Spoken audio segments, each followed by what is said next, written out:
Tayo'y isinilang na may kakayahang umibig.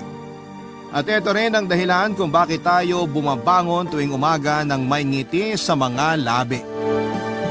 Pinipilit nating harapin ang bawat hamon sa buhay para sa mga taong sa buhay natin ay pinipiling manatili. Ikaw kabarangay, ano ang kaya mong gawin para sa pag-ibig? Dear Papa Dudut, isang mainit na pagbati po sa lahat ng mga kapwa ko kapuso at kabarangay na nakikinig ngayon sa Barangay Love Stories. Ako po si Joy, 50 years old na sa kasalukuyan, may asawa na at 2 anak. Papadudot sa Bato, Camarines Sur ako lumaki at aaminin ko na hindi ako kagandahan. Nasa 5 feet lang ang height ko na naman ako naman kay nanay. May kaitiman naman ang kulay ng balat ko na parang sunog sa sikat ng araw. 4 kaming magkakapatid, yung panganay at yung ikalawa sa amin ay parehong nakapag-asawa ng maaga. Pinili rin nila na manirahan malapit sa palengke sa lugar namin para hindi malayo sa pinagtatrabahuhan nila. Yung sinundan ko naman na si Kuya Rolly na tanging nakapagtapos sa amin ay sa Laguna na nakatira kasama ang pamilya niya. Dalaga pa ako ng panahon na yun at nagtatrabaho ako bilang kahera sa isang grocery store. Ako na lang ang mag-isang naiwan sa bahay na nakasanla pa sa tiyuhin namin. Dahil sa liit ng kinikita ng iba naming kapatid, lalo na noong panganay sa amin na si Kuya Ben, kami na lamang ni Kuya Rolly ang naghahati sa pagbabayad ng tubo kada buwan. Kung hindi kasi namin yon gagawin ay tuluyan ang mawawala sa amin ang bahay, Papa Dudut. Mahalaga yon para sa aming magkakapatid. Yun na lang kasi ang alaalang naiwan ng mga magulang namin noong halos magkasunod pa silang pumanaw. Na isang layo noon para sa pagpapagamot ni tatay na naratay ng ilang taon sa higaan pero sa kasamaang palad ay binawian na rin ng buhay bago yung ika-30 kaarawan ko. Nag-decide na lamang akong umalis sa amin para makipagsapala naman sa ibang lugar. Kaya naman nagpatulong na ako kay Kuya Rolly, Papa Dudut.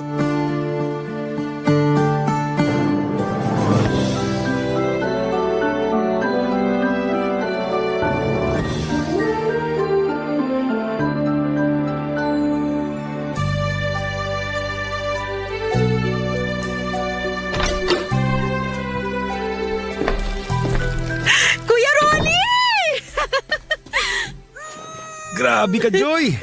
Ang bigat na ng mga braso mo ah. Para mapipisa na ako sa higpit ang yakap mo eh. Sobrang saya ko lang, kuya. Akala ko kasi bukas padating mo eh.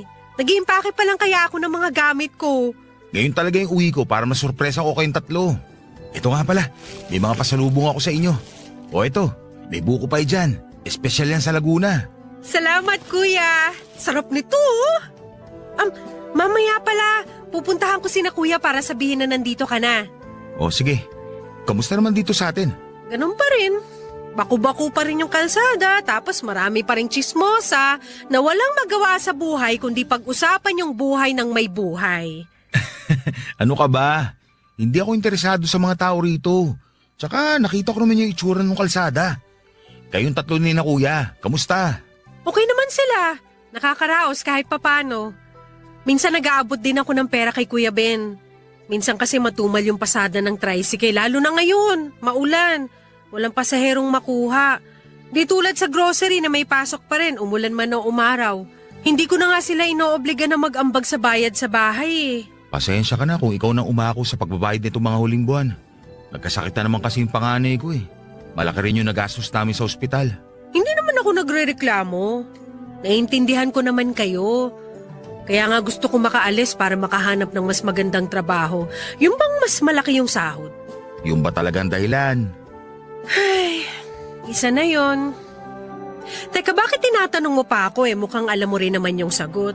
Ay nako, kalimutan mo na yung lalaking yun. Tagal na nun eh. 3 na yata yung anak nun tapos hindi ka pa nakaka-move on? 3 na nga ang anak niya. 2 lalaki tapos 1 babae. Yung asawa naman niya, ayun, buntis na naman. Bakit parang nagpapakabiter ka naman dyan? Hindi ah. Huwag mo na kasi silang pansinin. Ikaw naman yung nahihirapan eh. Alam mo naman na siya yung first boyfriend ko. Simula nung naging kami, ibinuhos ko na sa kanya yung pagmamahal ko. Kala ko nga kami na talaga eh. Tapos dumating lang yung babae na yun, nakalimot na siya. Naiintindihan kita, Joy. Baka kasama lang kayo dun sa mga pinagtagpo pero di tinadhana. Tanggapin mo na lang na maluwag sa loob mo para makausad ka na rin. Hindi siya ganun kadali. Hanggat nakikita ko sila, hindi mawawala yung sakit dito sa puso ko. Kaya ba gusto mo na umalis dito? Sige na, oo na.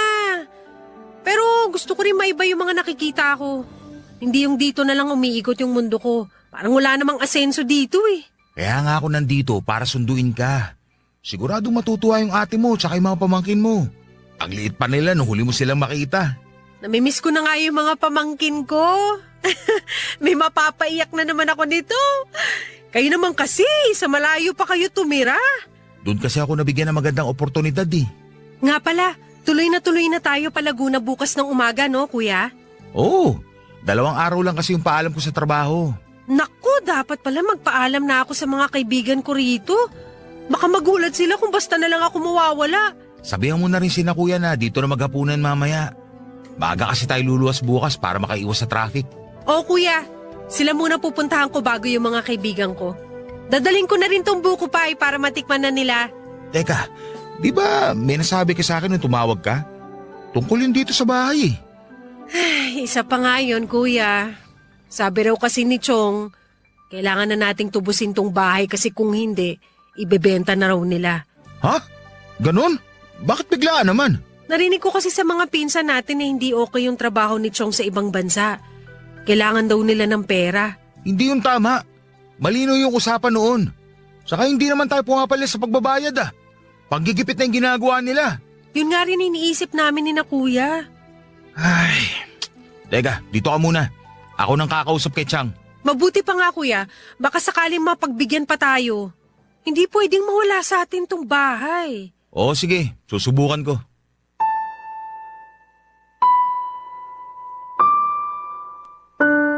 Papadudot na paaga nga noon ang dating ni Kuya Rolly at kinabukasan agad kaming bumiyahe pa Laguna. Kinausap na rin ni Kuya Rolly ang tiyahin namin para hindi na niya edetalye pa yung naging pag-uusap nila. Basta sinabi niya na lamang na tumaas yung babayaran namin kada buwan. Pumayag rin kaming magkakapatid para hindi mawala sa amin yung bahay. Wala na namang magawa si na Kuya Ben kundi ang sumang-ayon dahil hindi na naman sila nakapagbibigay ng panghulog.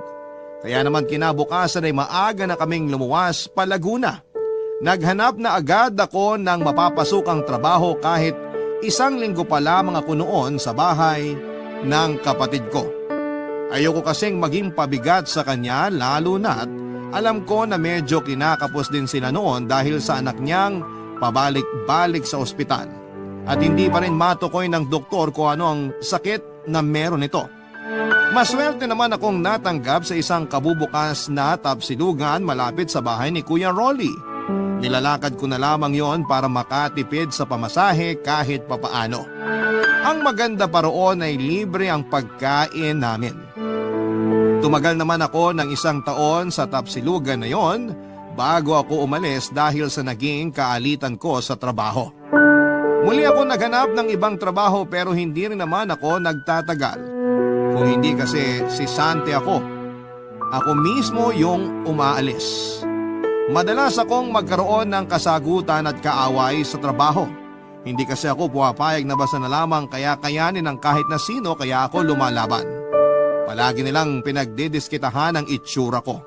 Pandak ng araw, may pagkamacho pa at malaki ang mga mata.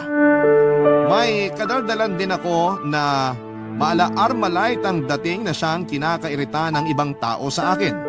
Tuwing nagsasalita kasi ako ay hindi na sila nakakasingit pa. Tanging si Elsie lamang ang nakakaintindi sa akin noon at kayang sakyan ng ugali ko. Siya yung kapitbahay naming byuda at naging kaibigan ko noong tumira ako sa Laguna. 10 taon ang tanda sa akin ni Elsie at nag-aaral na sa high school ang 2 anak niya. Pero noong nagkakilala kami, nandun lang sila para magbakasyon at plano ring bumalik sa Cavite. Sa maikling panahon na yon ay doon nagsimula ang malalim naming pagkakaibigan hanggang sa naramdaman ko na lamang na naging espesyal na si Elsie para sa akin, Papa Dudut.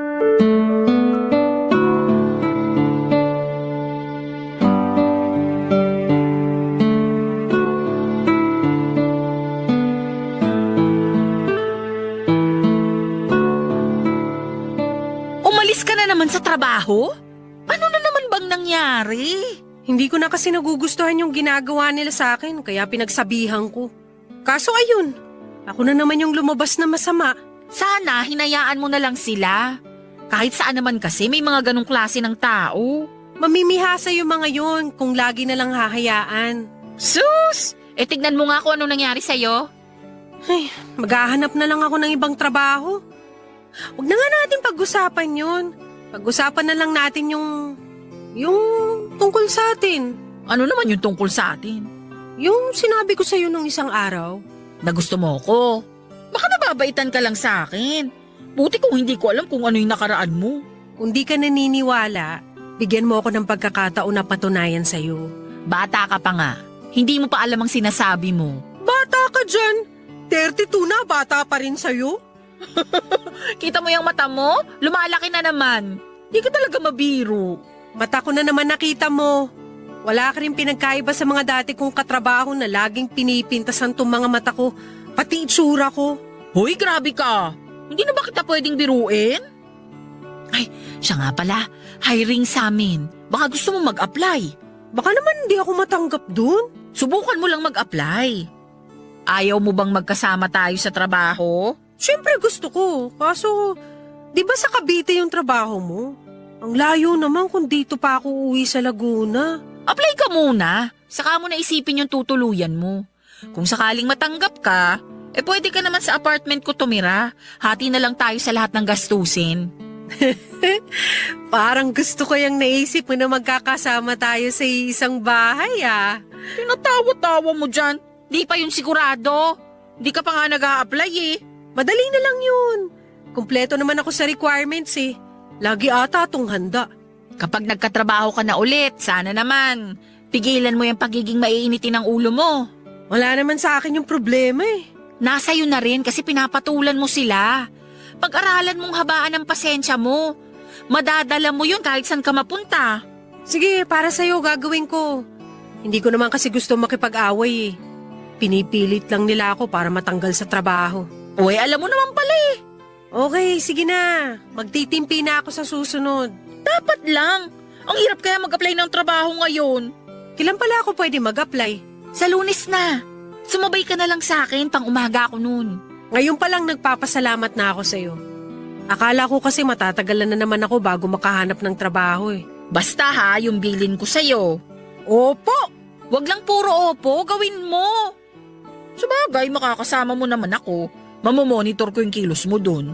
Aba, hindi pa tayo pero gusto mo na akong gwardiyan Gusto ko lang na magpakatino ka. Para ka kasing naliligaw na kaluluwa dyan. Lo, kaluluwa talaga? Ay basta, mas gusto ko na maging maayos yung buhay mo. Papa Dudut, hindi naman ako tomboy. Lalaki naman ang gusto ko noon. Pero hindi ko maintindihan kung bakit bigla na lamang nagbago yung nararamdaman ko para kay Elsie. Naging higit pa sa kaibigan ang tingin ko sa kanya. Pero hindi rin ako sigurado kung gusto ko na nga ba talaga siya o masyado lamang akong napalapit sa kanya dahil sa pagiging mabait niya sa akin. Hindi man direktang sinabi ni Elsie ang nasa puso niya. Masaya na ako na maramdamang nagmamalasakit siya sa akin kahit papaano at gusto niya rin akong mapabuti. Simula naman nang tumira ako sa bahay ni Kuya Rolly ay hindi ko na ibinaalam sa kanya ang mga personal kong problema. Ayoko na kasing dumagdag pa sa mga alalahanin niya. Hindi ko rin sinabi sa kanya ang tungkol sa gulong kinasangkutan ko noon sa trabaho. Matapos nga ang araw ng pag-uusap namin ni Elsie ay agad ko nang inayos ang mga kakailanganin ko sa pag-a-apply. Papadudot linggo pa lamang ng hapon ay sumama na ako kay Elsie pauwi ng Cavite. Maaga kasi ang pasok niya kinabukasan at plano ko na lamang noon na sumabay sa kanya. Nang araw lang din na yon, ako nagpaalam sa kuya ko. Ramdam ko naman noon na parang hindi nito gusto ang ginawa kong pagsama kay Elsie. Kahit nga noong bago pa lamang kaming magkakilala, alam ko na hindi siya gusto ni Kuya Rolly. Hindi naman ito nagbigay ng paliwanag kung bakit. Naisip ko lang na baka nahalata na rin ng kuya ko yung nararamdaman ko para kay Elsie. Pagkatapos kong mag-apply ay bumalik muna ako sa bahay ni Kuya Rolly habang naghihintay ng tawag. Pero wala pa rin akong natanggap kahit ilang linggo na ang lumipas. Kaya naman hindi na ako umasa pa na makakasama ko si Elsie sa trabaho, Papa Dudut. Mga ilang araw pa matapos yon ay bigla na lamang may tumawag sa akin. Pinababalik ako para kunin yung referral na gagamitin sa pagpapamedical ko. Natulala pa ako noon sa sobrang saya ko, Papa Dudut. Dahil mukhang magkakatrabaho na ako at kasama ko pa siya. Barangay Love Stories. Barangay Love Stories. Noong makasiguradong magkakatrabaho na ako ay agad ako nagpaalam kay Kuya Rolly at sa mabait kong hipag. Kita ko sa mga mukha nila ang lungkot lalo na sa dalawa kong pamangkin. Naiintindihan ko naman sila, Papa Dudut, dahil ilang taon din kaming nagkasama sa isang bubong at sa ilang taon na yon ay wala kaming problema sa isa't isa. Si Kuya naman ay naglabas na rin ng saloobin bago ko umalis. Tama nga yung iniisip ko na tutol siya sa ideya na magkasama kami ni Elsie sa iisang apartment lamang. May usap-usapan daw kasing nakarating sa kanya na nililigawan ko na ang kaibigan ko. Hindi naman ako nagkaila pa at agad ko yung inamin sa kanya. Hindi na lamang nagsalita si Kuya Rolly pero alam ko na hindi niya nagustuhan ang mga sinabi ko. Nang makarating kami sa Cavite ay naging maayos naman ang mga unang buwan ng pagtira ko sa apartment ni Elsie, Papa Dudut. Aaminin ko na sa kauna-unahang pagkakataon ay nakaramdam ako ng tunay na kaligayahan. Kay Elsie ko naranasan kung paano asikasuhin sa pagkain at sa isusuot na damit. Bagamat bukang bibig ko lagi, ang nararamdaman ko para sa kanya ay sinigurado ko na hindi ako lumalampas noon sa limitation ko bilang respeto na rin para sa kanya. Kung naging maayos ang samahan namin noon ni Elsie sa isang bahay, kabaliktaran naman pagdating sa trabaho. Katulad sa mga nauna kong trabaho ay marami rin ang naiinis sa akin. Isang umaga nga ay pinatawag ako ng supervisor. Kasama rin doon yung line leader namin. Ganon na lamang ang gulat ko nang malaman na pinaghihinalaan pala ako na siyang kumuha sa nawawalang wallet ng isa sa mga katrabaho namin. At nang i-check nila yung locker ko ay nakita nga ng security guard yung nawawalang wallet sa loob nito. Nagpaliwanag ako at ipinagtanggol syempre ang sarili ko pero mas pinaniwalaan nila ang isang testigo. Yun ay walang iba kundi si Carla na may lihim na galit sa akin, Papa Dudut.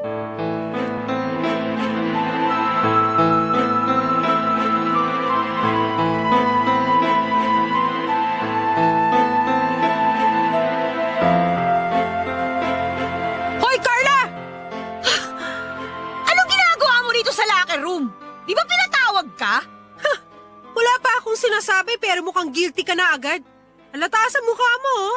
Tumabi ka nga sa daraanan ko. Aray! Ano ba? Nananadya ka ba? Nakaharang ka sa daraanan ko eh. Ano ba kasing kailangan mo? Ba't kinuwan mo ako ng kwento na hindi naman totoo? Hindi ko alam yung sinasabi mo ha. Huwag ka na magmaang-maangan. Pinatawag ako sa opisina dahil sa malimbintang mo. Alam ko na pakana mo yun. Ikaw lang naman ang may matinding galit sa akin dito eh. Hindi ko nga alam mga sinasabi mo. Ayaw mo pang umamin eh. Halatang halata ka na. Tumigil ka nga. Pagkatapos mo magnakaw tsaka ka maghahanap ng masisisi? Kita mo na? Wala pa nga ako sinasabi. Alam mo na agad yung dahilan bakit ako pinatawag? Pakana mo yan, oh! Ano naman ngayon? May magagawa ka ba? Sa locker mo nakita yung nawawalang wallet. Alam nga namang isipin nila na hiniram mo lang yon. Kahit kailan hindi ko yung magagawa. Hindi kami ganun pinalaki ng mga magulang namin. Talaga? O bakit doon nakita yung wallet sa locker mo? Malamang nilagay mo! Ikaw lang naman yung pwede gumawa nun! Ha! Teka, bakit nga ba hindi ko naisip na boyfriend mo yung Q na nag-check ng locker ko? Hindi kaya... Hindi ko siya boyfriend! Tsaka wag mo nga kami pagbintangan! Talaga? Nahuli ko nga kayo eh. Kaya siguro ginawa mo to para mapalis ako. Akala mo siguro pagkakalat ko. Kung totoo man yon, wala ka nang pakialam doon. Labas ka na sa relasyon namin. Ganun naman pala eh. Bakit kailangan mo pa akong gawa ng kwento? Pinagmukha mo pa akong magnanakaw? Sigurado naman ikaw at yung boyfriend mo naglagay ng wallet na yun para mapagbintangan ako eh. Ano kung kami nga? Wala ka na magagawa. Tanggal ka na rin naman. At saka, wala ka ring pruweba sa mga pinagsasasabi mo. Sama talaga ng ugali mo. Sabihin mo sa supervisor natin yung totoo. At bakit ko naman gagawin yun? Kasi hindi ako magnanakaw. Ha? Walang maniniwala sa'yo. Magnanakaw ka na nga, sinungaling ka pa. Ngayon ka pa ba magsisinungaling? Marami nang nakarinig sa'yo. Tingin mo magsasalita sila laban sa akin? Tropa ko yung mga yan eh. Ha? Oh, kita mo na? Tinatawanan ka lang nila. Bakit ba galit na galit kayo sa akin, ha? Wala naman akong ginagawa sa inyo, ah. Wala daw. Tigilan mo nga yung mga drama mo. Hindi ako nagdadrama lang. Ikaw kaya yung malagay sa katayuan ko. Sige nga. Gusto mo lang naman yata mandamay eh. Palibasa, wala kang pamilyang binubuhay. Anong wala? Hindi ka nga pala babae. Pero sino bang binubuhay mo? Si Elsie? Hindi ko na kailangan pa ipangalandakan kung sino binubuhay ko o kung saan napupunta yung kinikita ko. Mabuti pa, umalis ka na. Walang may gusto sa'yo rito, no? Bakit? Ikaw ba may-ari ng pabrika para paalisin ako? Ha? Hindi nga ako. Pero bawal dito yung mga katulad mo na magnanakaw. Hindi totoo yan! Pwes, napatunayan na. Magnanakaw ka.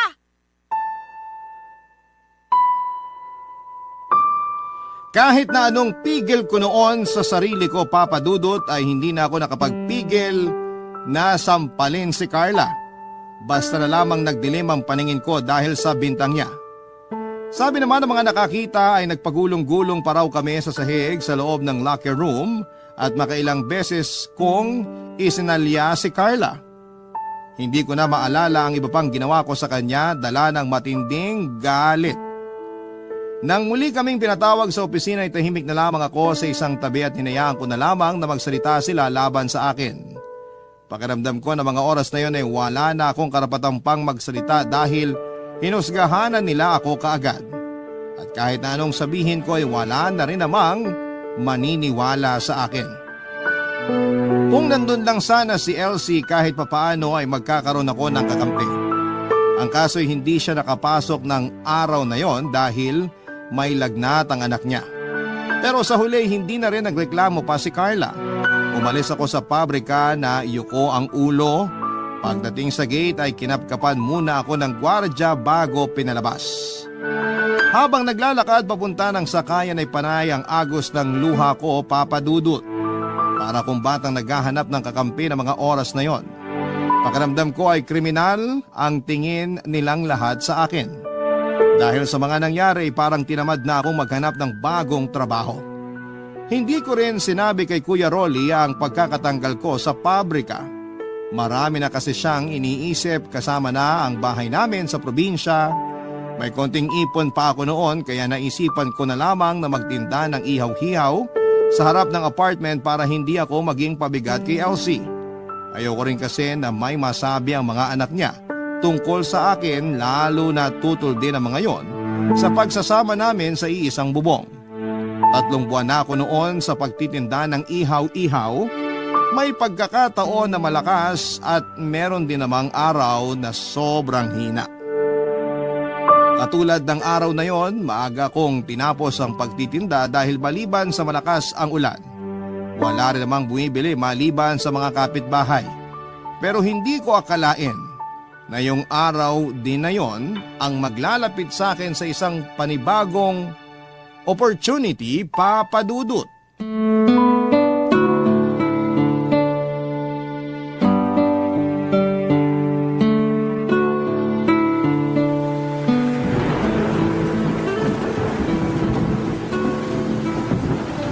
May bagyo ba?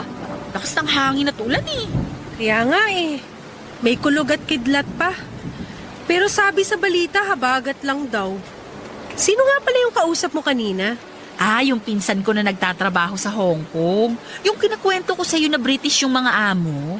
Dumating kagabi. Pinapapunta nga tayo sa kanila eh. Sabi ko sa 1 linggo na lang. 1 buwan naman siya rito eh. Ah, oo, naalala ko siya. Yung mabait yung mga amo. Oo. Ay nga pala, may nabanggit din siya sa akin. Ano yun? Yung kaibigan daw kasi ng amo niya ay nagpapahanap ng kasambahay na Pinay. Baka gusto mo. Kasambahay? Naku, baka doon naman ako makahanap ng kaaway. Wala ka namang kasama sa bahay. May trabaho yung mag-asawa, tapos wala ring anak. Linis, luto at pag-grocery lang ang gagawin mo. Saan ka pa? Makapasa naman kaya ako ron. Kaya nga gusto kang makita ng pinsan ko. Mabait yun, parang ikaw lang. Parang lalaki kong kumilos pero babae naman talaga. Sino namang may sabi sa yung babae ako? Haligang kita dyan eh. Magtigil ka nga dyan. Basta pag nagustuhan ka ng pinsan ko, sunggaban mo agad yung trabaho. Sagot naman na magiging amo mo lahat ng gastos eh. Sige na nga, makasakaling doon ako swertehin.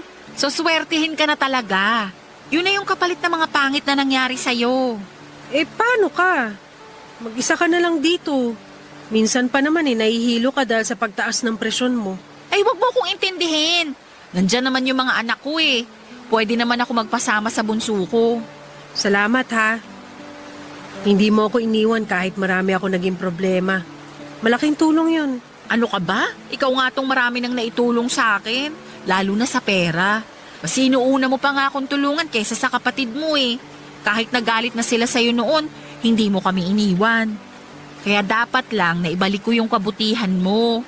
Ginawa ko yun kasi mahalaga ka sa akin. Mahalaga ka rin sa akin.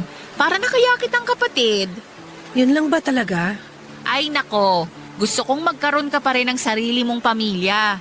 Malay mo, pagpunta mo sa Hong Kong, doon mo matagpuan yung mapapangasawa mo. Bongga yun. O basta, wag mo lang akong kakalimutan. Nang aasar pa talaga to eh. Hoy, hindi yun pang-aasar.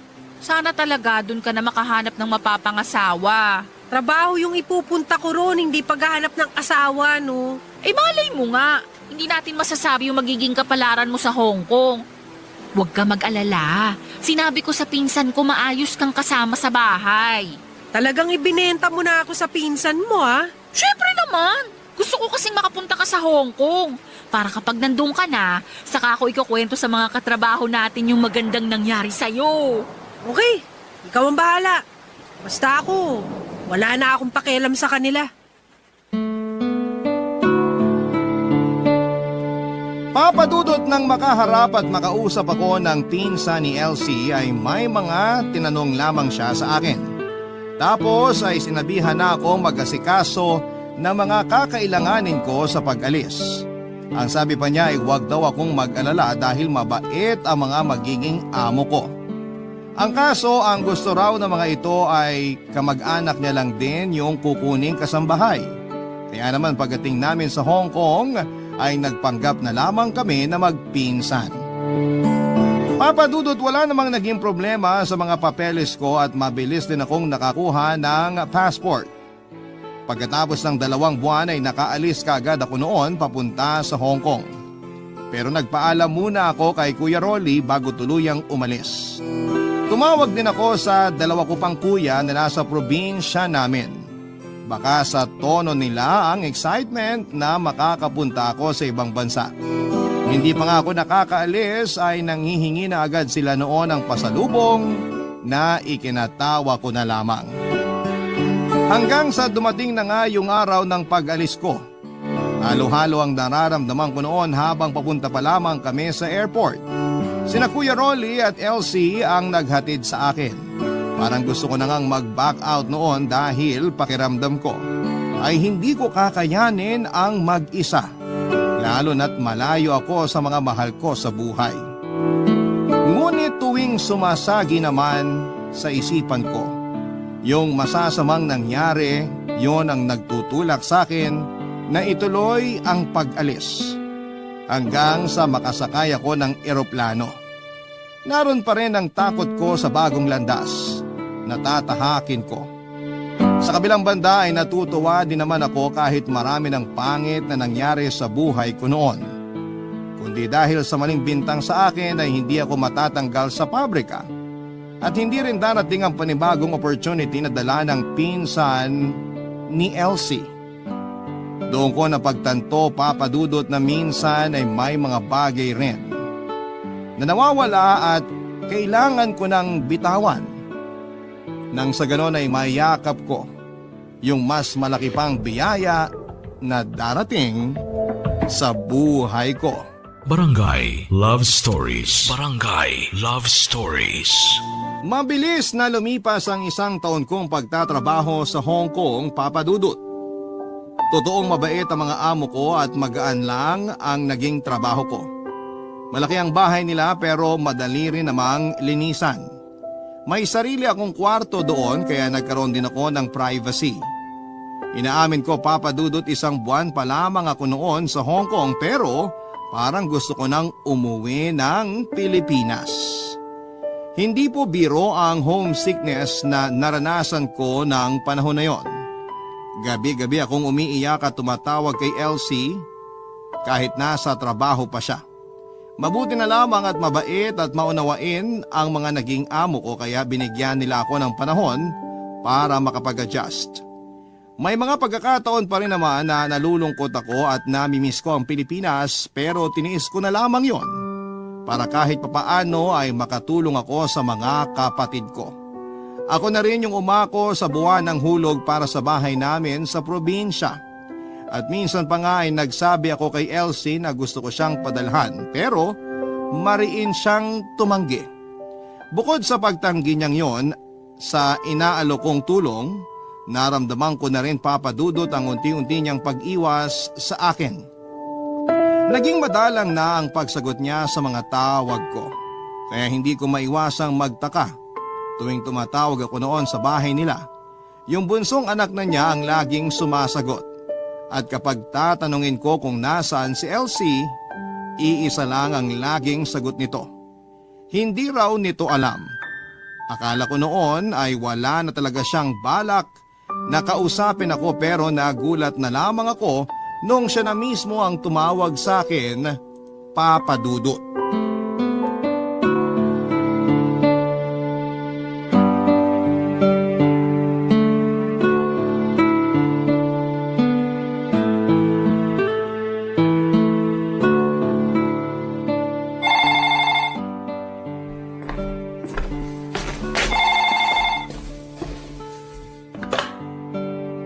Hello?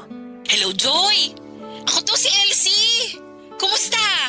Buti naalala mo pa ako. Uy, pasensya ka na ha. Medyo busy kasi eh. Lagi ka bang overtime sa trabaho? Hindi sa trabaho. Pasensya ka na ha. Hindi ko nabanggit nung huli tayong nag-usap na umalis na ako sa trabaho. Natanggal ka rin ba? Hindi ako yung kusang umalis. Bakit ka nga umalis?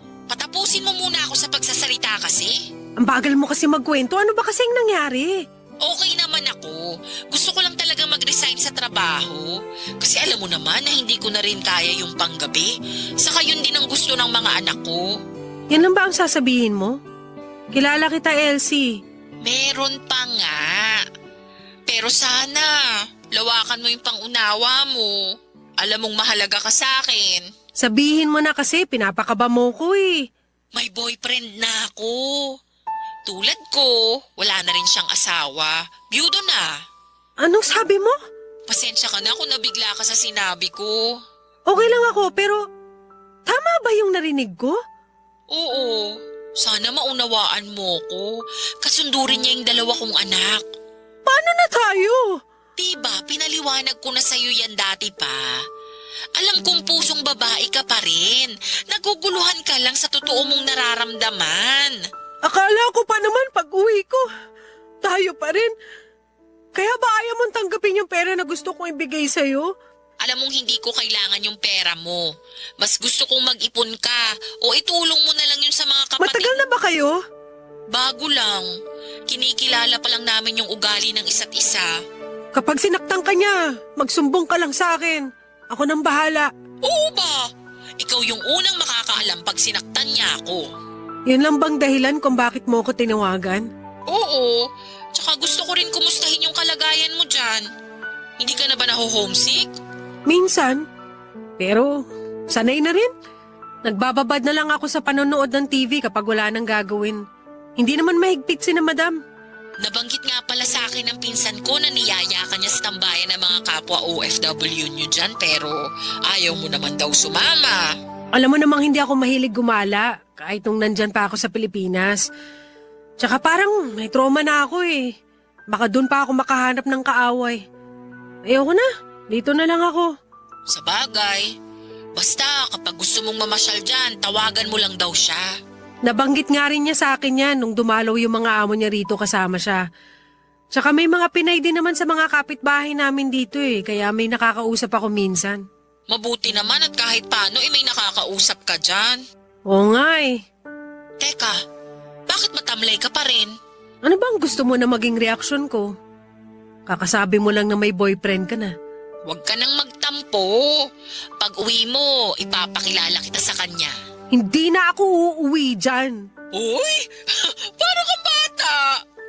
Pero alam mo, hinihiling ko na matagpuan mo na rin yung lalaking tatanggap at magmamahal sa'yo ng totoo. Sabi ko nga sa'yo, hindi naman ako lumalabas dito, kaya malabo yung sinasabi mo. Malay mo naman, baka yung lalaking nakatakda para sa'yo, siya pa mismo yung pupunta dyan para magkakilala kayo. Ay, wag mo kasing mamaliitin yung kapangyarihan ng pag-ibig. Tigilan mo nga ako. Nagkaroon ka lang ng bagong boyfriend, naniwala ka na sa mga kalokohang yan. Nagsasabi lang ako ng totoo. Tama na nga itong usapan natin. Mahal na babayaran mo sa bill ng telepono niyan.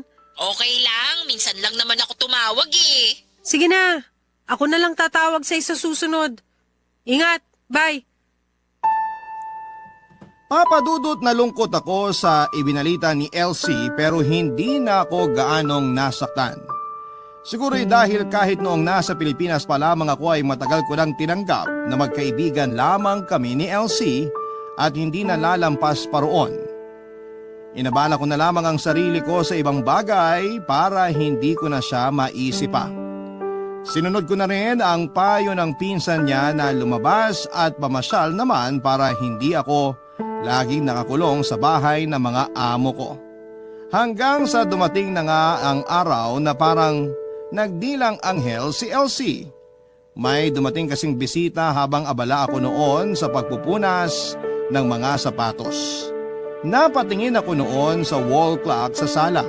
Minsan kasi ay nakakaligtaan ko na ang oras sa sobrang dami ng ginagawa ko at hindi ko namamalayan na nakauwi na pala yung mag-asawa. Pero nagtaka ko dahil 2 oras pa naman noon bago sila umuwi. Medyo kinabahan ako, Papa Dudut. Yun kasi ang kauna-unahang pagkakataon na may nag-doorbell na hindi ko naman kilala. Isang matangkad na lalaking naka-Amerikana ang napagbuksan ko ng pintuan. Tumingala ako para makita ko ang mukha niya, kahawig niya yung amo kong lalaki na asul ang mga mata at blonde ang buhok. Mas bata nga lang siyang tingnan kumpara sa amo kong lalaki. Ngumiti siya sa akin at agad na nagpakilala, Papa Dudut. Kaibigan daw siya ng mga amo ko. Bigla ko naalala noon yung nakukwento nilang kaibigan na kababayan nila na nagtatrabaho sa Hong Kong.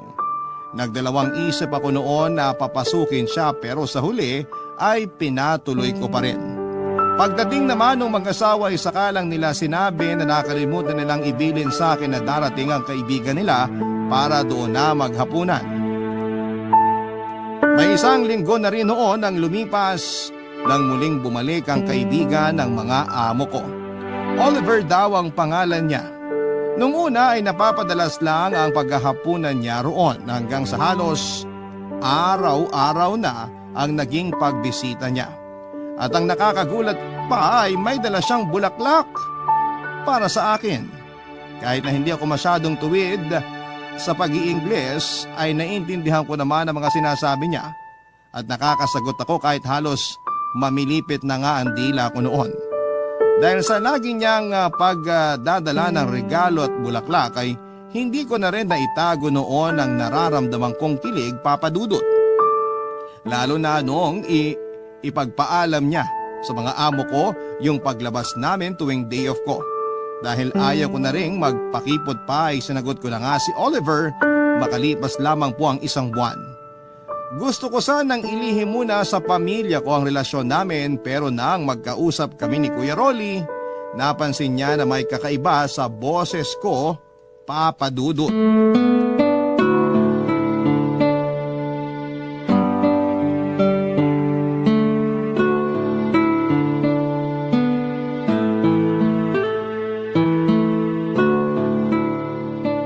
Joy, ikaw pala! Mukhang masaya ka. Iba yung timbre ng boses mo ngayon kaysa nung huli tayo magkausap. Maganda lang kasi yung araw ko ngayon.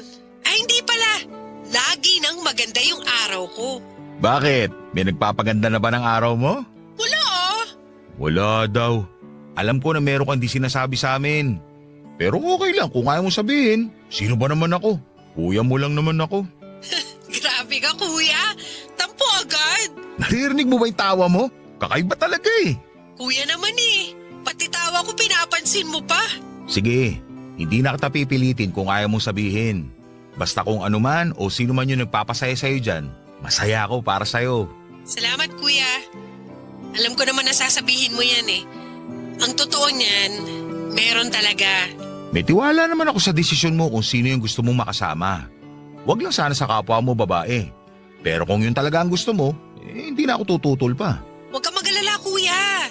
Lalaki yung nagugustuhan ko. Mabuti naman kung ganon.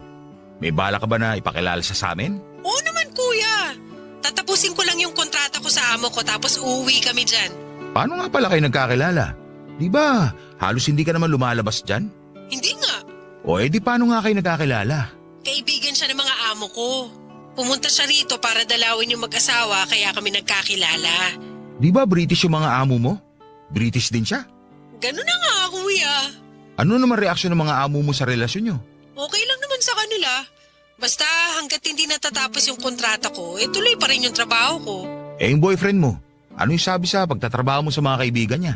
Gusto na nga niyang bayaran na lang yung natitira kong 1 taon sa mga amo ko. Ako lang ang may ayaw. Nahihiya kasi ako sa mag-asawa eh. Ang bait kaya nila sa akin. Ayoko nung basta ko na lang silang iiwan sa ere. Tama yung desisyon mo. Hindi mo kailangang magpadalos-dalos. Ayoko nang magkamali ulit.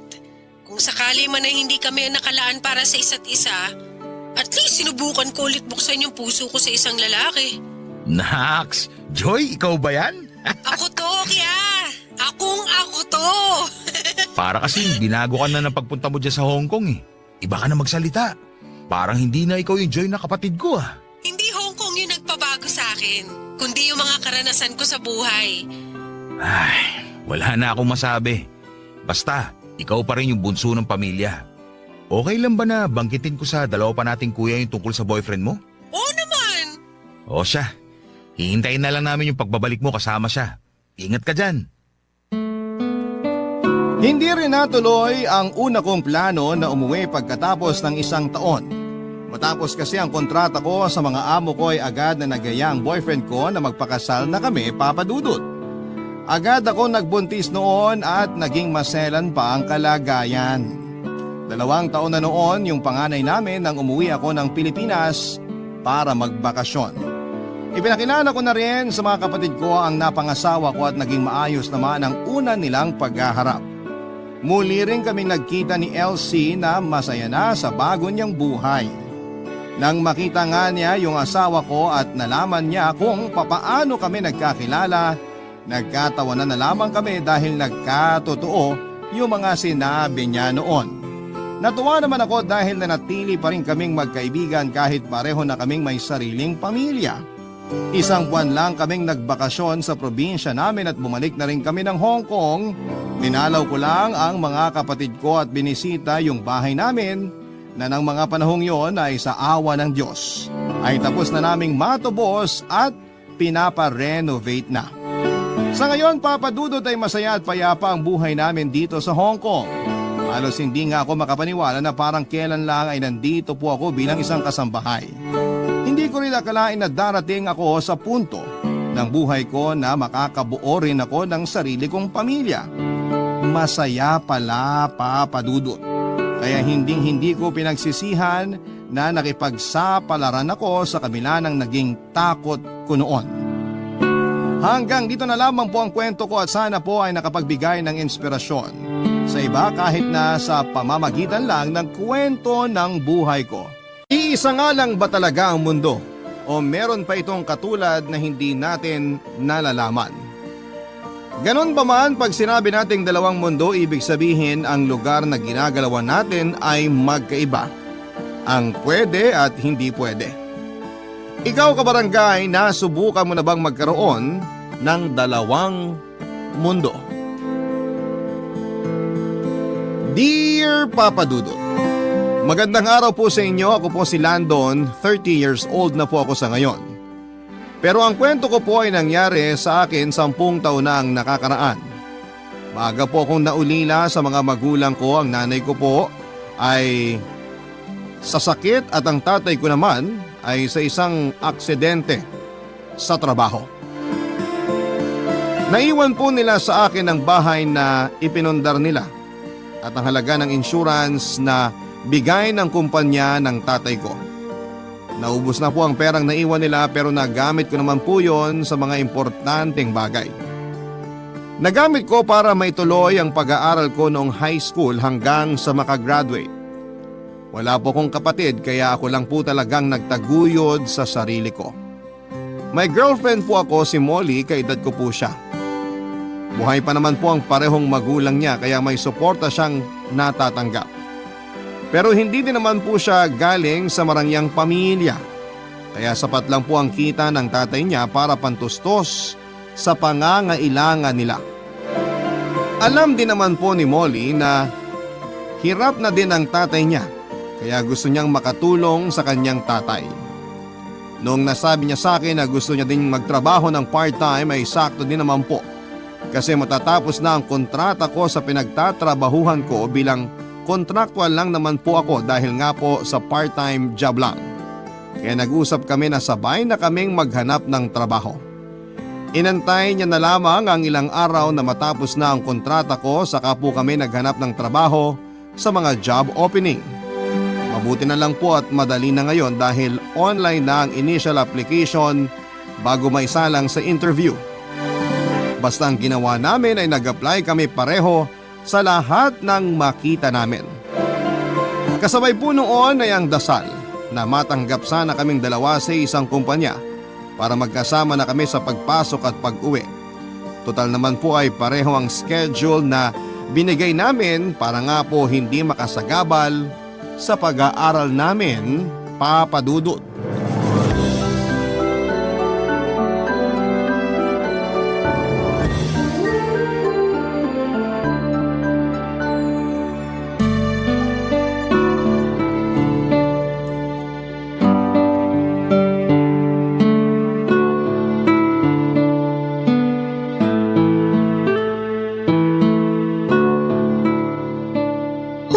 Ano ba yung itsura mo?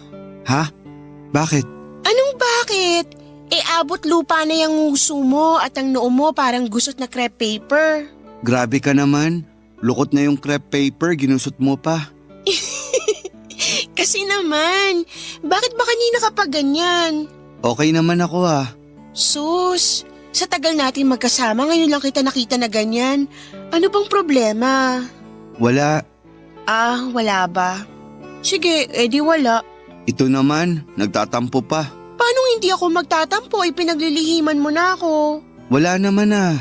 Ay nako. Sandali. O ano nga? Pasensya ka na ha. Medyo nadedesperado lang ako.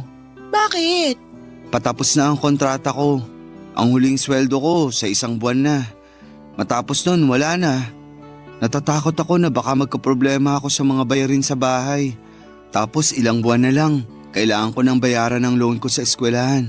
Hoy, umayos ka nga. Hindi ka pa naman nagka-problema mula nun Oo, ngayon pa lang. Ano ka ba? Tiwala lang. May darating na para sa'yo. Pasensya ka na. Saan? Masyado ako makasarili. Ano? Kakaisip ko sa sarili ko. Nakalimutan ko na ikaw din naman may problema din. Alam mo, kung magiging positibo tayo, positibo din ang darating. Kaya ngumiti ka nga. Hindi pa katapusan ng mundo. Pasensya ka na talaga. Oh, ngiti na. Eto na nga. Ngiti ba yan? Para kang kumain ng maasim na mangga eh. Eto, Ay, pilit masyado. eto na. Ay, sobra naman. Nakakainis ka naman eh. Ayan, yan ang natural. Hindi naman ngiti ito eh. Tawa tong ginagawa ko. O, di mas maganda. Laging may dahilan para tumawa at ngumiti. Ikaw ang dahilan ko. Eh, bakit ka nakasimangot kanina? Kalimutan mo na yon. O siya. Ngayon, mag-usap tayo kung anong pwede natin magawa. Kailangan magpasa pa tayo ng magpasa ng resume natin. Para the more chances of winning. Pero seryoso, pagpasensya mo na ako minsan kung maarte ako ha. Hindi ka naman maarte. Normal lang naman na malungkot. Pero lagi mo din iisipin na may mga magpapasaya sa'yo ng ibang bagay. O tao. Tama. Sorry uli. Balik sa umpisa. Ikaw talaga. So, anong plano? May iba kasi na hindi nag-a-advertise sa net. Baka pwede tayong umikot bukas pagkatapos ng klase natin. Total day off ko bukas. Maganda yan. Parang date na din natin. Date na walang pera. Kailangan ba pag date pera ang magpasaya? Ang importante, nandun yung magde-date. Tama. Saan tayo iikot? Minsan kasi pag nagtanong ka, bigla nilang may isip na kailangan pala nila. Magbabakasakali tayo? Wala namang masama kung magtatanong lang. Tama! Isipin na lang natin na mamasyal tayo. Kaya ipahinga mo yung paa mo ngayon dahil mahabang pasyalan ang gagawin natin bukas. Minsan talaga kailangan bumalik sa pagiging old school, no? Oo, ang convenient ng technology. Pero minsan kailangan nating mapagod dahil baka may mas magandang resulta. Yan nga, think positive. Naalala ko tuloy nung una ako naghanap ng trabaho. Nag-a-apply din ako ng mano-mano. Oo, mahirap din kasi yung hintay ng hintay. Baka ang ending nga. Kaya natin to. Oo naman. Dumating na nga po ang araw na kinakatakutan ko. Natapos ang kontrata ko at wala pang trabaho na dumarating. Ang nagdatingan ay ang mga kailangang bayaran pati na nga po ang loan ko sa eskwelahan. Hinuhulugan ko lang po kasi ang tuition ko, Papa Dudut. Mabuti po ay napakiusapan ko ang eskwelahan na isasabay ko na sa susunod na hulog ang hindi nabayaran para sa buwan na yon. Pumayag naman po sila dahil siguro po ay unang beses pa lamang na nangyari sa akin ang mahuli sa pagbabayad, Papa Dudut. Sila Molly, kahit alam kong hindi din naman gaanong kasapat ang kinikita ng tatay niya, ay inaabutan ako ng kahit na magkano para pang gastos sa pamasahe at pambili din ng kailangan sa eskwela. Dahil yung huling sweldo ko ay para lang sa pambayad ng kuryente at tubig. Nahihiya po ko kila Molly pero pag pinipilit niya na kunin ko ang inaabot niya ay kinukuha ko na din po dahil wala na po talagang natitira sa akin. Hindi lang po yun, sa kanila na din po ako pinapakain ni Molly sa tuwing tanghalian at hapunan.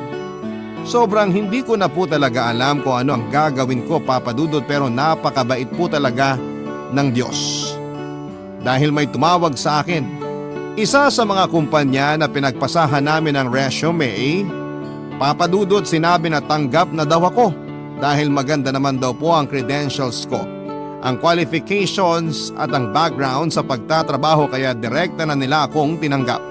Kailangan ko lang daw pumunta sa opisina nila kinabukasan para sa briefing. Nakahinga po ako ng maluwag matapos ang balitang yon. Pero hindi po nagtagal yon dahil bigla kong naisip si Molly. Magkasabay kaming nag-apply, paano ko po siya iiwan.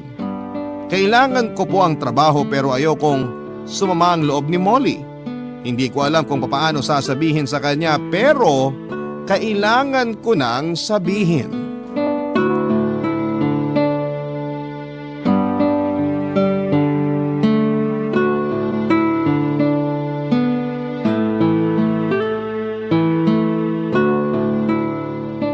Kumusta ka? Ayos naman. Yung loan mo sa school, kumusta? Napakiusapan ko naman sila na ihahabol ko. Mabuti naman. Ikaw, kamusta ka? Ganun pa din. Teka, kumain ka na ba? Sandali, may natira pang tanghalian dyan. Mamaya na, maghahapunan na rin naman. Pero baka nagugutom ka. Hindi naman, ayos lang ako. Sigurado ka ha? Oo, salamat. San ka pala galing? Yun nga ang sasabihin ko. Oo nga, sabihin mo na. Kasi ayan na naman yung malungkot mong mukha. Ikaw din kasi mukhang malungkot kaya nadadala ako. Kasi may gusto din akong sabihin sa'yo. Ano yun? Mamaya na, ikaw na muna. Molly, Oh, ano ba yan? At ang lalim ng hinga mo ha? kasi natatandaan mo yung fast food chain na pinag-applyan natin? Natatandaan ko lahat ng fast food chain, restaurant at kung ano-ano pang shop na pinag-applyan natin. Oo, Anong oo? Ano ba yung sasabihin mo? kasi galing ako sa opisina nila kanina. Anong ibig mong sabihin? Molly, natanggap kasi ako.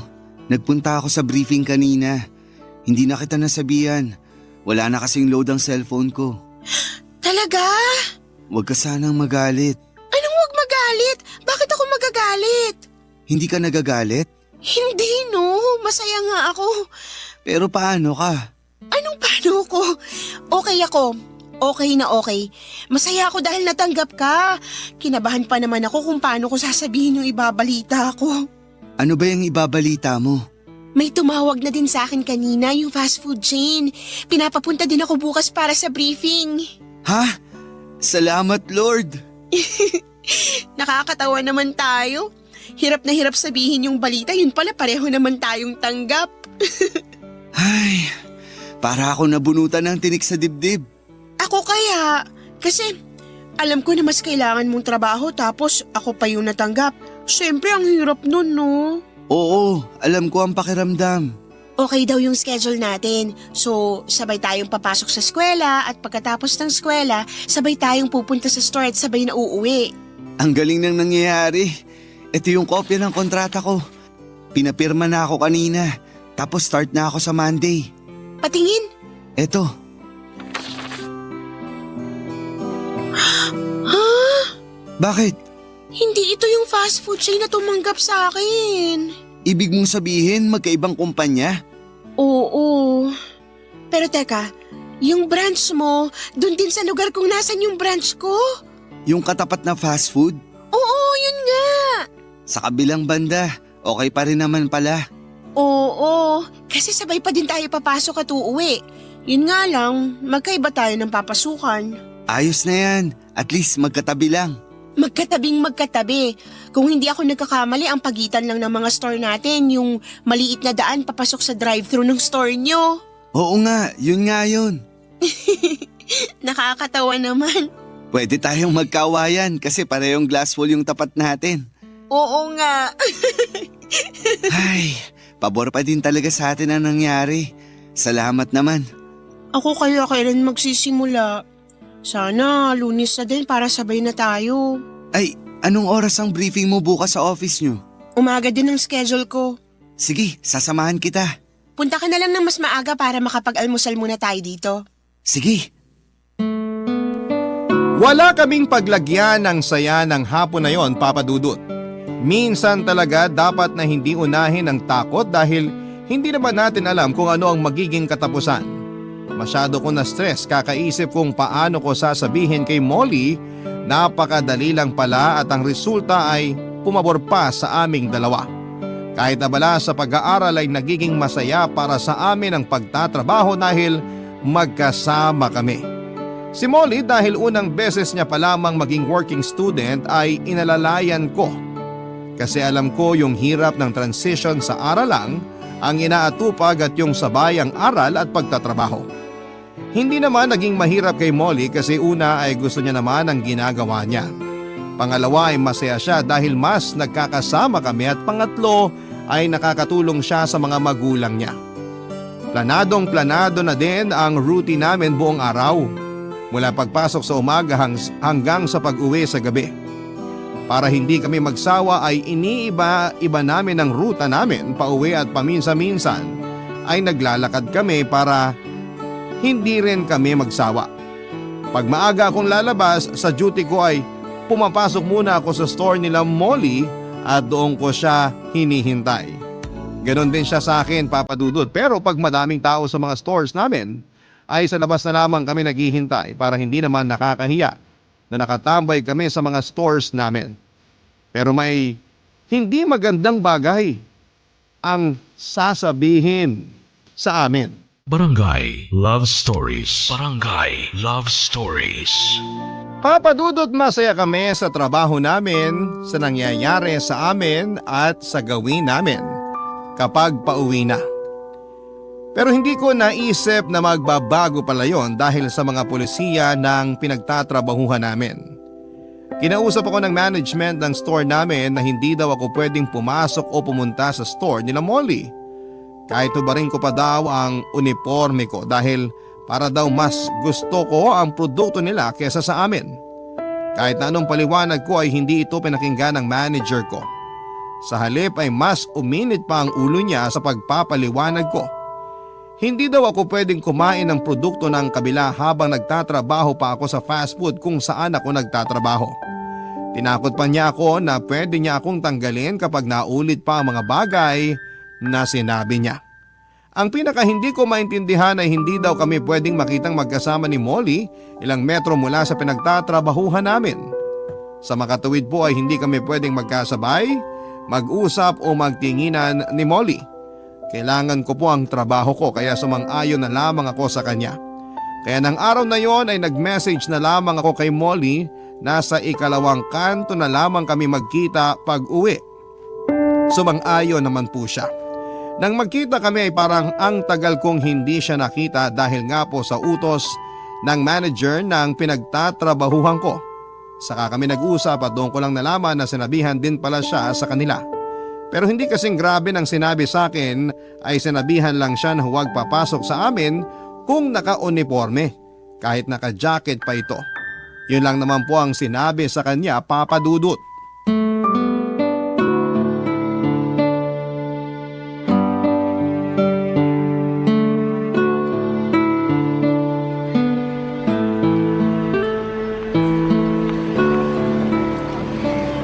Mas maluwag naman ang store nyo kaysa sa amin. Yung ayaw akong papasukin sa inyo ng naka-uniforme, tama lang naman. Well, hindi naman natin talaga ginagawa yun eh. Oo nga, kapag nagpupunta ako sa inyo, naka-t-shirt na ako. Yun nga lang, suot ko pa rin ang pantalon. Ako naman nagdodoble ako ng sweatshirt o jacket.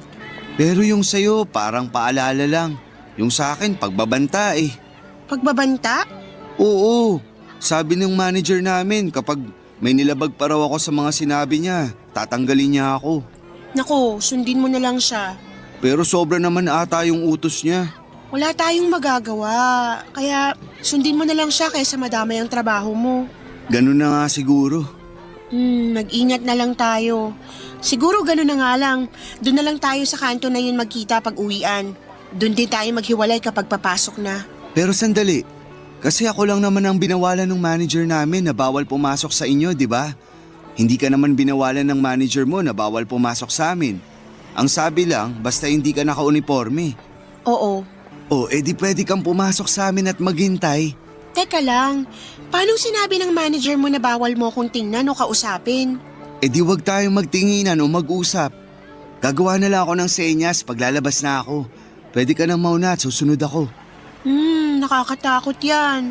Baka mapahamak pang trabaho mo. Yun naman ay kung sakaling mauuna kang lumabas. Ayoko kasi maghihintay ka dyan sa kanto mag-isa. Huwag mo akong alalahanin, kaya kong sarili ko. May kain na naman dyan. Doon na muna ako tatambay. Pero... Naku, Landon, huwag na tayong magpilit. Baka ikaw naman ang magipit. Hayaan mo na, konting sakripisyo lang naman. Sige, sabi mo eh. Masaya ka ba sa trabaho mo? Oo, okay naman ang mga kasama ko. Maliban na nga lang sa manager namin. Halos lahat sila inis dun sa manager namin, pero wala na lang umiimik. Sinabihan din ako nung isang kasamaan ko na wag nang lumaban kasi ilang kasama na nila ang tinanggal nun. Tinanggal? Pareho ng dahilan sa atin? Hindi, iba-iba eh. Yung isa humingi lang ng extension ng 1 hour sa duty niya, tinanggal. Masyado daw demanding. Yung isa, nagtanong bakit kulang yung oras na nabayaran sa kanya. Tinanggal, masyado daw maangal. Sobra naman siya. Naku, kung makakaharap mo siya, maiinis ka sa kanya. Nakaharap ko na siya. Sinimangutan ako nung dati tapos pinagsabihan ako na wag daw ako magkalat. Napaisip ako kung anong kinalat ko. Bakit ngayon mo lang nakwento yan? Sobra na yun ah. Hayaan mo na siya. Basta tayo masaya. Huwag mo na siyang pansinin ha. Huy. Oo, Galing sa ilong? Huwag mo na lang siyang pansinin ha. Importante, may trabaho tayo. oo. Teka, eto na naman ako si Selfish. Ikaw, hindi ko natanong kung kamusta naman ang first time mo magtrabaho. Wala namang madaling trabaho pero makakalimutan naman ang hirap kung masaya tayo sa ginagawa natin. Tama, Pero ang sarap sa pakiramdam yung makakatulong na ako sa magulang ko. tama ka. Sayang nga lang, hindi naramdaman ng mga magulang ko na natulungan ko sila. Sorry, ang insensitive ko. Hindi, totoo naman. Naalala ko lang sila mama at papa. Ay, wag na nga tayo malungkot. Sa unang sweldo ko, saan mo gustong pumunta? Ano ka ba? Masaya naman ako kahit nasa bahay lang tayo. Ang importante ngayon, may aayos mo lahat ng kailangan mong ayusin. Tsaka na tayo magplano. E di ganun na lang. Doon na lang tayo mag-celebrate sa bahay nyo para kasama natin kakain sina nanay at tatay. Makabawi man lang sa mga pakain nila sa akin ng tanghalian at hapunan. Huy, walang naniningil ha. Masaya sila nanay at tatay sa ginagawa nila. Alam ko, kaya nga mahal ko sila eh. At mahal ka rin nila. Nakakatawa no? Walang problema sa mga magulang mo ang relasyon natin. Pero yung manager namin, pinapakailaman tayo. Hayaan mo na nga lang siya. Para tuloy tayo sila Romeo at Juliet. Huy, ayoko. Bakit? Basta ayoko, hindi magandang ending nila. Oo nga, pero parang lang naman. Tara na nga. Tara na, Juliet! Nakakainis ka, bahala ka dyan. Uy, hintayin mo ako! Biro lang! Dahil sa hindi kami pwedeng makita ni Molly na magkasama o magkausap ay bumuo kami ng mga senyasan. Para kahit sa mga salamin ng mga store namin ay nakakausap namin ang isa't isa nang hindi nalalaman ng store manager ko. Minsan ay natatawa na lamang kami sa sarili namin kapag nag-uusap kami ng ganon. Ang sarap pala sa pakiramdam na para kaming naglalaro at para kaming nakikipagtaguan sa store manager ko.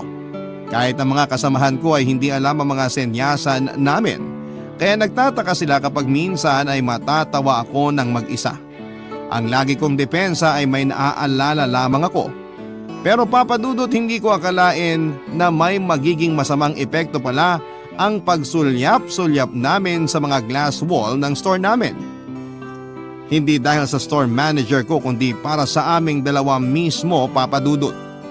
Hindi po sa pagyayabang pero may itsura po ako. Dahil po doon ay maraming mga babae naman ang madalas makipag-usap o minsan ay masyadong pisikal kung magparamdam ng pagkagusto sa akin.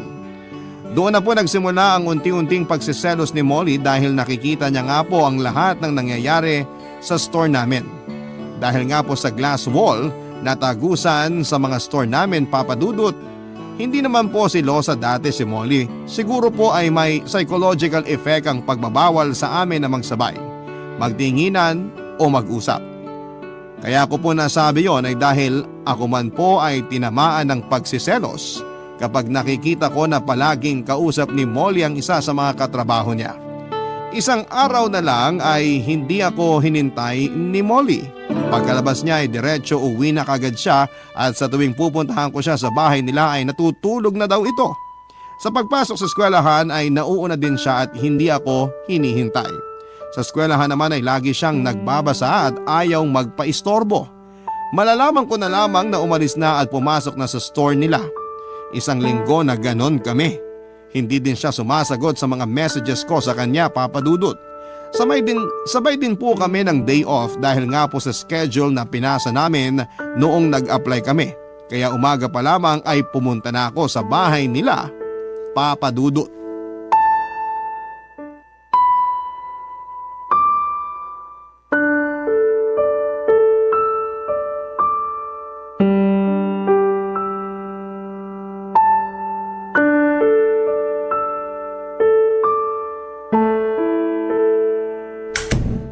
Molly, Anong ginagawa mo dito? anong ibig mong sabihin? Palagi naman ako nagpupunta dito ah. Aalis ako. Day off natin, saan ka pupunta? Bakit kailangang malaman mo? Molly, 1 linggo na tayong hindi nagkakausap. Nagkikita man tayo, hindi ka din naman nakikipag-usap. Pagpupuntahan kita, lagi kang tulog sa umaga, lagi kang nakaalis na. Hindi ba dapat sabay tayong papasok? Mabuti na yon para iwas sa store manager mo. May sistema naman tayo para hindi niya tayo makita. Mabuti na yung nag-iingat, baka mahuli pa tayo. Molly, mahigit 2 buwan na nating ginagawa yun. Hindi naman tayo nahuhuli. Bakit bigla mong naisip na mahuhuli tayo? Basta, Anong basta? tsaka na tayo mag-usap. Kailan? Palagi mo akong iniiwasan. Busy lang ako. Saan? Bakit kailangan mong malaman? Kasi ganun tayo. Yun tayo. May kailangan akong bilhin. Sasamahan kita. Wag na. Gusto ko. Ang gusto mo lang bang masusunod? Wala bang kwentang desisyon ko? Sasamahan lang naman kita. Lagi naman tayong ganun. Baka oras na para maiba naman. Anong maiba? Bakit? Gusto mong ibahin? Lando naman, nasasayang ang oras natin. Kailan pa nasayang ang oras natin sa isa't isa? Ang dami namang tanong. Ako din madami pang gagawin. Tutulungan nga kita. Ang kulit mo naman eh. Molly, bakit ka ba nagkakaganyan? Anong bakit? Wala naman akong problema. Kung wala kang problema, sasamahan kita. Hindi na nga lang ako aalis. Bakit? Anong bakit? Sige, kung yan ang gusto mo, hindi ako magsasalita. Matutulog na lang ako. Molly, kagigising mo lang. Pati ba pagtulog ko kailangan kontrolado mo? Hindi kita kinokontrol. Sinasabi ko lang sa'yo. Ano bang gagawin ko na hindi mo ako guguluhin? Guguluhin? Mamaya na tayo mag-usap. Maghihintay ako dito. Paano ako mapapakali kung nandyan ka? Molly, ano ba to? Bakit ba? Alam mo, walang mangyayari sa usapan na to. Kasi wala kang sinasagot sa mga tanong ko. Kasi wala namang dapat sagutin. Sabihin mo sa akin kung anong nagawa kong mali. Landon, pakiusap naman. Bumalik ka na lang mamayang hapon. Maghihintay ako dito hanggang gusto mo nang makipag-usap. Mahiya naman tayo kila nanay at tatay oh. Baka madinig nila tayo isipin nag-aaway tayo. Kung hindi tayo nag-aaway, anong nangyayari sa atin? Wala akong inaaway. Mas masakit pa sa inaway ang ginagawa mong pananahimik. Kaya nga, tsaka na tayo mag-usap. Wag na muna ngayon. Masama ang pakiramdam ko. Anong susunod na excuse mo? Napunta ka na sa masama ang pakiramdam eh. Bahala ka kung gusto mo maghintay. Patutulog ako. Papa Dudut, ewan ko kung maaawa ako sa sarili ko pero alam kong awang-awa ang nanay at tatay ni Molly sa akin. Hindi din nila alam kung anong nangyari kay Molly. Kinausap nila ako na bigyan na lamang muna ng oras si Molly para makapag-isip-isip. Pumayag ako, Papa Dudut. Ayaw pa muna nila akong paalisin hanggang sa hindi ako kumakain. Pero gumawa na lamang ako ng excuse.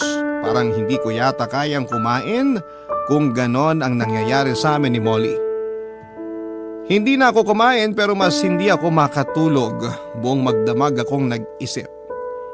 Inabot ako ng umaga, tinanghali ako ng gising at hindi na ako nakapasok sa eskwela at na-late pa ako ng kalahating oras sa pagpasok sa trabaho. Kaya syempre, ayun na naman ang manager namin, nakahanap na naman ng butas para bulyawan ako. Tumahimik na lamang ako, Papa Dudut, kasi wala namang sense ang pangangatwiran ko. Isa pa ay late ako, parang ang hirap na mga twiran. Ayos na po sana eh. Hinahayaan ko na lamang siyang magalit sa pagka-late ko pero muntik na po akong sumabog noong sabihin niya na akala ko daw ay hindi niya alam na nag-uusap kami ni Molly sa glass wall. Hindi lang daw siya nagsasalita dahil ayaw niyang makialam. Papadudot kong nalalaman niya na patagong nag-uusap kami dati ni Molly nang senyasan para sa akin ay pakikialam na rin yon. Nagtatrabaho naman po ako ng maayos. Ayokong may magawang mali dahil ayokong makaapekto yon sa trabaho ko. Pero malapit na po akong magalit noong mga panahong yon. Bago niya ako pinaalis ay binigyan niya ako ng final warning. Final warning na agad na isang mali ko pa ay matatanggal na ako sa trabaho. Barangay Love Stories. Barangay Love Stories. Papadudot, ayokong isama sa problema ko ang pakialamerong store manager ko dahil hindi naman siya importante. Ang tanging problema ko lang ngayon ay ang nangyayari sa amin ni Molly. Minsang nasa kitchen ako naka-assign ay dumating na naman yung babaeng customer na laging pumupunta doon para lamang magpa-picture at mayakap ako ng mayakap. Papadudot, nasa kitchen ako pero pinapalabas ako ng store manager ko para daw i-entertain ko ang babaeng yon. Gusto bar na pala ang fast food chain na yon, Papadudot. Hindi ako pumayag at sinabing sa kitchen ako naka-assign at isa pa ay hindi ko trabaho ang mag-entertain ng customer. Ang trabaho ko ay mag-assist ng customer pero hindi nakasama doon yung gusto ng store manager ko. Sana pala ay pinalabas niya ang mga mascot para mag-entertain ng customers. Kitang-kita ko sa mukha ng store manager ko ang galit. Opo, Papadudot. Hindi po inis ang nakita ko sa mukha niya kundi galit. At alam kong maghahanap na naman yun ng butas para mapagalitan ako o kaya yung binabalak niyang pagtanggal sa akin. Dumating ang oras ng break time ko at binalikan na naman na ako ng store manager at inulit na puntahan ko daw yung babaeng customer. Sabi ko ay break time ko at saka ako lumabas, Papadudot.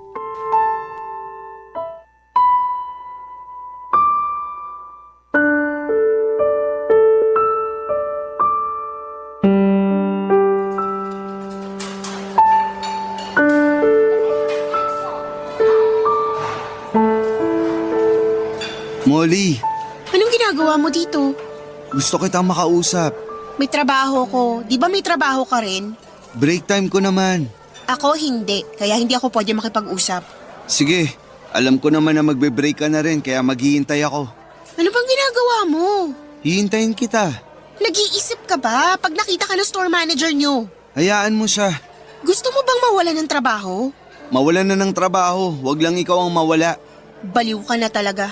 Halika nga, doon tayo sa likod. Magkita tayo doon.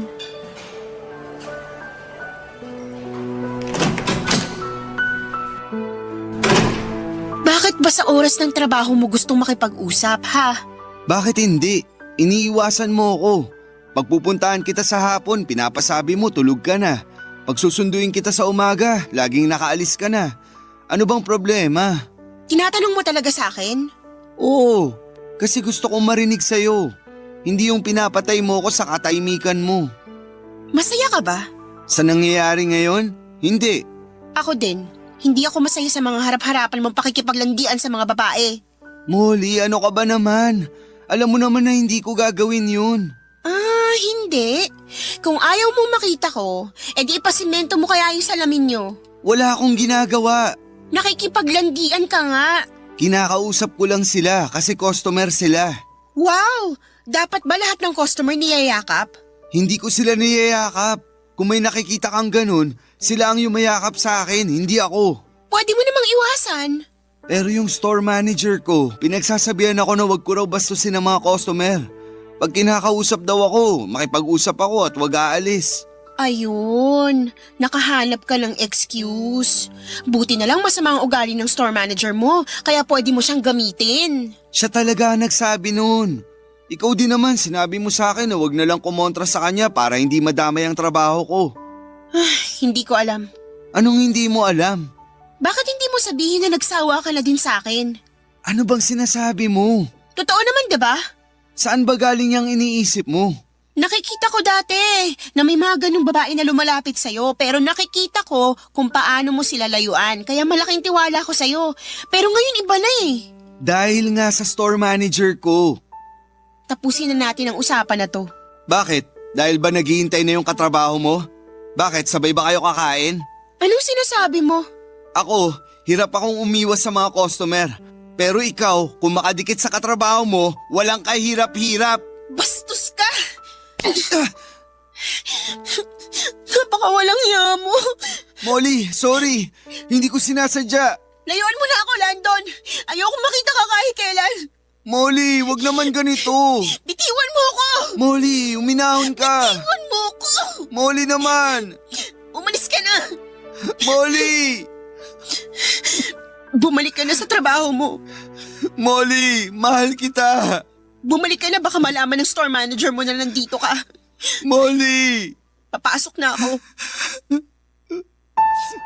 Papadudot alam kong hindi sinasadya ni Molly ang pagsampal sa akin at ang pagtaas niya ng boses. Naramdaman ko po yun bago siya pumasok sa store nila.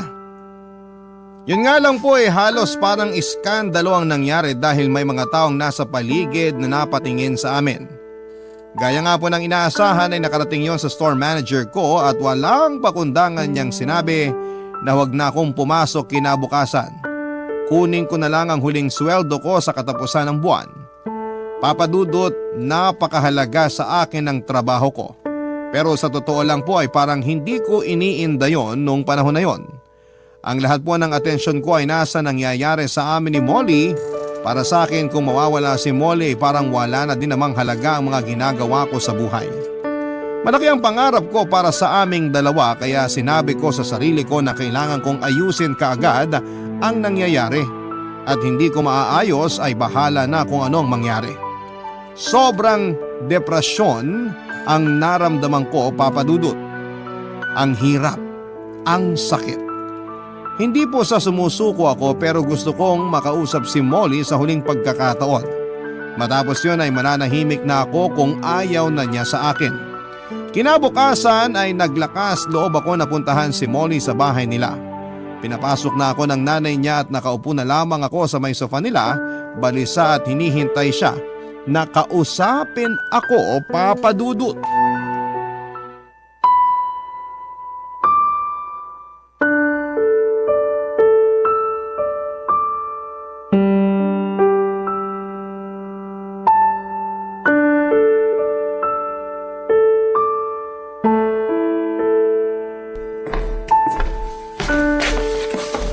Molly, Maupo ka. kamusta ka?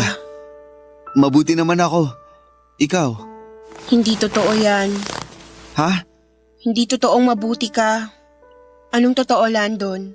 Totoo? Kumusta ka? Yung totoo, hindi mabuti. Ako rin, hindi mabuti. Molly, sana diretsuhin mo na ako. Bakit ka ba nagagalit sa akin? Bakit bigla-biglang nag-iba ang tingin mo sa akin? Dahil dun sa babaeng madalas na kayakap mo. Hindi ko siya niyayakap. Maniwala ka. Kaya ako lang kinakausap yon dahil inuutos ng store manager ko. Totoo yan. Oo, naniniwala na ako. Nakausap kong isa sa mga kasama mo. Kinuwento niya sa akin kung paano kamanduhan ng store manager niyo. Patawarin mo ko Sana kinausap muna kita bago ko naniwala sa nakikita ko. Alam mong mahal na mahal kita. At hindi nagbago, nagbabago at lalong hindi magbabago yun. Patawarin mo ko. Wala kang kasalanan. Biktima lang tayo ng mga sitwasyon. Mahal kita, Landon. Molly, napakasarap madinig ng sinabi mo. Yan lang ang mahalaga sa akin. Paano ka na ngayon? Ha? Naikwento din sa akin ng kasama mo na tinanggal ka sa trabaho dahil tinanggihan mong utos ng store manager niyo na i-entertain yung babaeng yun. Oo. Di bale, maghanap tayo ng ibang trabaho. Marami pang mas magandang trabaho para sa'yo. Sa totoo lang, ngayon ko palang nararamdaman yan na wala na pala akong trabaho. Kasi ang mas importante sa akin nun, ang maayos ang nangyayari sa atin. Patawarin mo ko. Dinala kita sa ganong sitwasyon. Nagsisisi na ako sa mga nagawa ko. Huwag mo nang sisihin ang sarili mo. Sabi mo nga na marami pang naghihintay na mas magandang trabaho para sa akin. Tama, Ikaw, kamusta ang trabaho mo? Landon. Bakit? Ano nangyari? Tinanggal din ako sa trabaho. Ha? Bakit?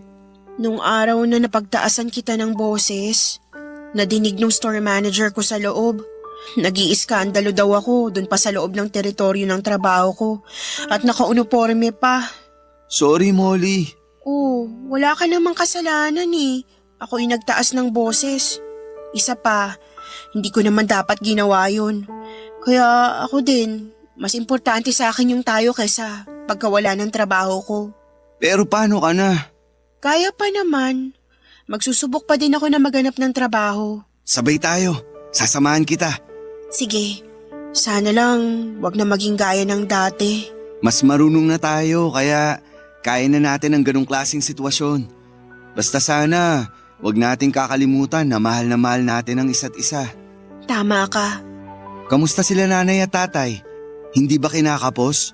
Magaling namang mag-budget si nanay kaya kumakasya naman ang sweldo ni tatay. Nahihiya na ako sa kanila. Bakit naman? Marami na silang nagawa sa akin. Sana makaganti na ako sa kanila. Ayang ka na naman eh. Walang naniningil sa'yo. Alam ko naman yun. Basta gusto ko talagang bumawi. Kaso nga nangyari na naman to.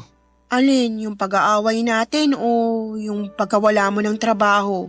Unang beses pa lang naman natin nag-away. Knock on wood. Bakit? Ayoko nang maulit yung mag-aaway tayo. Oo nga. Ang lakas naman ng katok mo. Baka akalain nila nanay at tatay may kumakatok. Meron naman talaga. Ha? Meron ba? Oo, tayo.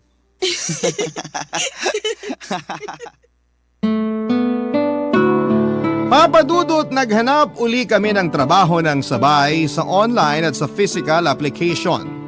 Pero gaya nung una, syempre ang hirap na naman. Nag-inquire din kami kung may mga job fair na nagaganap pero wala. Hindi kami susuko kahit limitado lang ang oras namin sa pag-iikot dahil nga po may klase po kami, ay wala kaming sinasayang na oras. Habang nangyayari yon ay may nagsumbong pala sa pinaka-management ng kumpanya ng fast food chain na dati kong pinagtrabahuhan tungkol sa ginawa sa akin ng store manager sa branch namin. Nalaman ng management na tinanggal ako dahil sa pagpunta ko sa kakompetensyang store at sa hindi ko pagsunod sa gusto niyang i-entertain ko ang mga customers. Sinabi ng management na hindi pulisiya ng kumpanya ang mga ginawa ng store manager ko.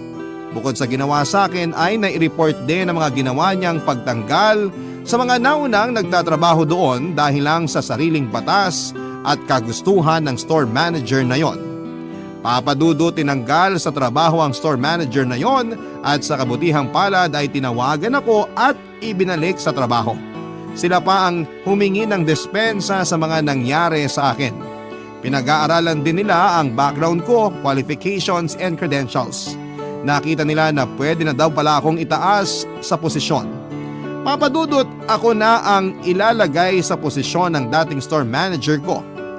Oo, papadudot. Magiging store manager na ako.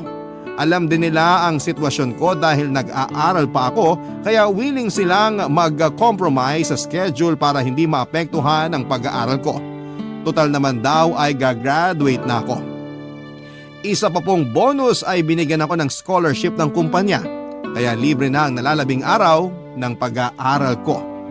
Papadudot, dahil si Molly ay wala pa ding nakikitang trabaho, hindi na ako nag-overthink kung papaano sasabihin sa kanyang balita na may trabaho na muli ako. Kasi doon kami nagkakaproblema, yung ayaw sabihin dahil baka masaktan ng isa. Diretso kong sinabi kay Molly at tuwang-tuwa siya. Good karma daw ang mga nangyari.